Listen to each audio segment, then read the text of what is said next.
Eu vou começar com uma pergunta, Guilherme, que é puxando um pouco da tua trajetória, para que a gente possa aprofundar essa questão das diferenças que existem, diferenças técnicas, diferenças de linguagem, porque se a gente nomeou como campos distintos em algum momento, é porque podemos listar algumas coisas que são próprias de cada campo, ainda que eles sejam campos que se auto-influenciam o tempo todo, né?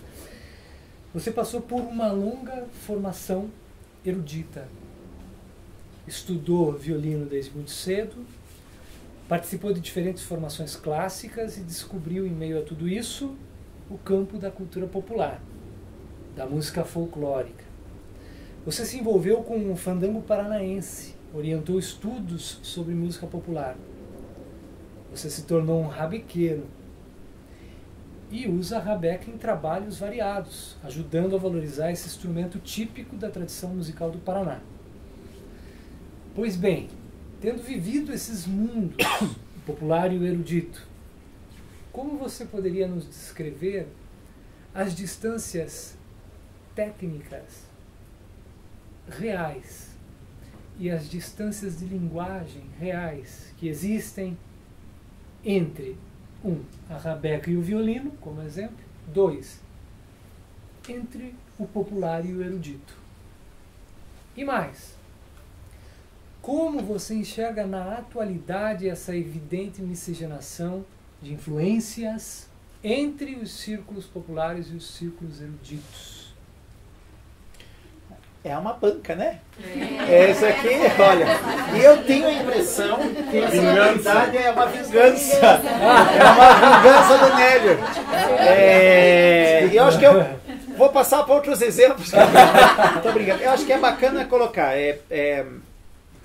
Acho que a minha é um pouco cafona, às vezes, ser autobiográfico. Eu sou bastante novo e eu não tenho uma vida relevante, digamos, que possa, não mais do que ninguém para falar, mas a minha trajetória é interessante. Minha mãe é francesa, estrangeira.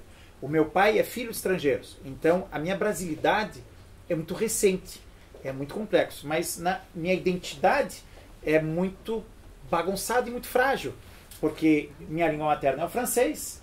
Eu morei lá muitas vezes, durante muitas edições da minha infância, estudava lá, estudava cá, mas eu sempre fui meio termo. Quando estava lá, eu era um brasileiro. E quando estava aqui, meu apelido sempre foi o francês. Eu não era nada, eu era qualquer coisa no meio do caminho. Talvez me botasse no meio do Atlântico, eu era qualquer coisa.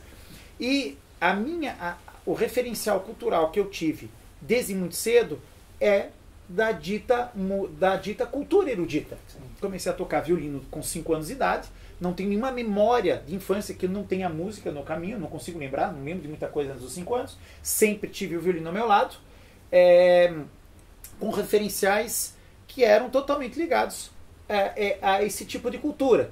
Os meus pais são professores, tiveram oportunidade de estudo, e essa foi. E a minha relação com a cultura popular, a cultura tradicional e também folclórica, a gente pode usar todos os termos, eu acho que não precisa abolir nenhum deles, você tem razão, ela se deu por uma admiração muito grande e por um certo desprezo de que, inicialmente, de que aquilo talvez não fosse tão relevante como aquilo que eu tinha recebido.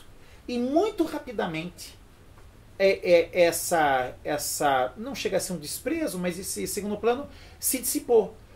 E aí entra essa questão. Porque eu percebi que havia um nível de erudição absurdo nas culturas populares que se dava de maneira diferente. E aí a gente já entra no termo erudito. O termo erudito, para falar quando a gente toca violino, me incomoda bastante. Ele parte do princípio de que erudito é alguma coisa estudada. Muito bem, de fato é estudado. Mas quando eu faço uma dicotomia entre erudito e popular, parte do princípio que o que é popular não é estudado. E o processo de sistematização é diferente. O violino é estudado, é sistematizado e é escrito em compêndios, em métodos, em propostas, em partituras, em estudos, em compilações e assim por diante. E a cultura popular faz isso de outra forma, mas ela é absurdamente estudada. E é interessante falar que antigamente se usava muito o termo música clássica. Esse já caiu em desuso por conta da limitação que o clássico se refere ao classicismo. Então a gente pega aí um período que vem depois do Barroco e antes do Romantismo, exclusivamente na música ocidental europeia, né? Porque você tem a música clássica indiana, que é uma coisa completamente diferente, assim por diante. Então, a ideia de clássico como aquilo que o tempo não apagou e tudo mais. A gente tem que ter muito cuidado de pensar que o tempo só manteve, que a cultura só manteve o que valia a pena, que é o que Forcan vai falar, tradição seletiva da cultura.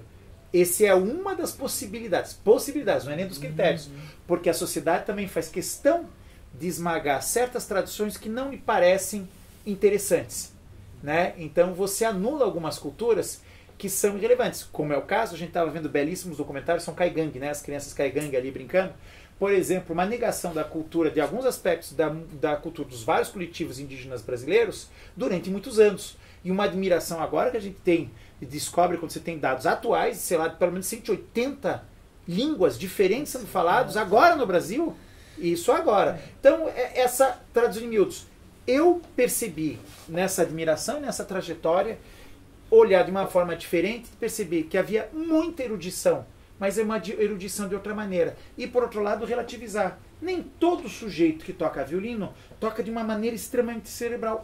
Aliás, ainda bem. Tem vários tipos de toques diferentes, várias maneiras. Aliás, o próprio estado do Paraná, que teve uma imigração europeia importante, tem muito polonês tocando violino na paróquia, lá no Orleans e tudo mais, havia mais ou menos, sei lá, 100 anos, e que nem sabiam direito que nota estavam tocando, mas tocavam.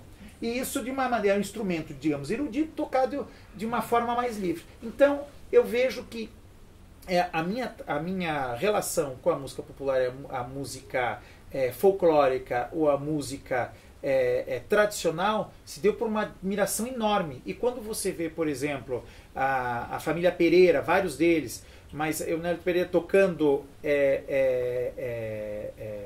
rabeca, é absurdo. O Zé Pereira tocando é uma coisa, é um virtuose assim de uma maneira que não tem que falar. Tem uma sofisticação ali, absoluta, né? Uma exploração. Inclusive a ideia de tocar rabeca assim, de resolver uma rabeca que é grande demais, de resolver um arco assim, ele resolveu, ele inventou. É de uma sofisticação impressionante.